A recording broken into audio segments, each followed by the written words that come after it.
તો અમદાવાદથી મહત્વપૂર્ણ સમાચાર સામે આવી રહ્યા છે, જ્યાં અમદાવાદમાં શાળાનું નવું શૈક્ષણિક સત્ર શરૂ કે જે અમદાવાદમાં શાળાઓનું નવું શૈક્ષણિક સત્ર શરૂ થઈ ગયું છે, ત્યારે અમદાવાદ આરટીઓ દ્વારા કરાશે સરપ્રાઇઝ ચેકિંગ કે જે આરટીઓના નિયમ ભંગ કરનાર પર થશે કાર્યવાહી। ત્યારે શાળા સંચાલક મંડળ દ્વારા અઠવાડિયાનો સમય માંગ્યો છે કે જે શાળાના વાહનો માટે લેવી પડશે કોમર્શિયલ પરમિટ। તો મહત્વપૂર્ણ સમાચાર સામે આવ્યા છે અમદાવાદથી કે જ્યાં આજથી જ તમામ જે શાળાઓનું નવું શૈક્ષણિક સત્ર શરૂ થઈ ગયું છે, ત્યારે અમદાવાદ આરટીઓ દ્વારા સરપ્રાઇઝ ચેકિંગ હાથ ધરવામાં આવશે, જ્યાં આરટીઓના નિયમ ભંગ કરનાર પર કાર્યવાહી કરવામાં આવશે। આ સાથે શાળા સંચાલક મંડળ દ્વારા અઠવાડિયાનો સમય માંગ્યો છે, ત્યારે શાળાના વાહનો માટે લેવી પડશે કોમર્શિયલ પરમિટ।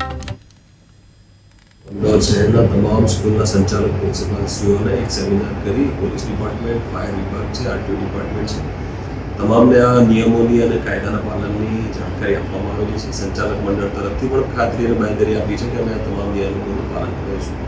એ લોકો આજથી સ્કૂલ ચાલુ થશે, વાલીઓને મિટિંગ કરશે, વાલીઓ સાથે આ બાબતે સજાગ કરશે, બાળકોની સલામતી માટે સૂચનાઓ આપશે અને પોતાના બાળકોને સલામત વાહનમાં લઈ જાય તેવા પ્રયત્નો કરશે। સંચાલક મંડળે અમારી પાસે અઠવાડિયાનો સમય માંગ્યો છે, અઠવાડિયા સમય આપો, આ બધા વાલીઓને કન્વિન્સ કરી અને અમે તમામને નિયમોનું પાલન થાય એ રીતે પ્રક્રિયા કરાવીએ। આજથી સ્કૂલો ચાલુ થઈ છે અને સંચાલક મંડળના વિનંતીના પગલે અમે 18 તારીખથી આ ચેકિંગ સરપ્રાઇઝ ચેકિંગ શરૂ કરવાના છે। જો કોઈ નિયમોનો ભંગ કરતો જણાશે તો 100%ની ખાતરી છે કે નિયમોનુસાર કાર્યવાહી થશે।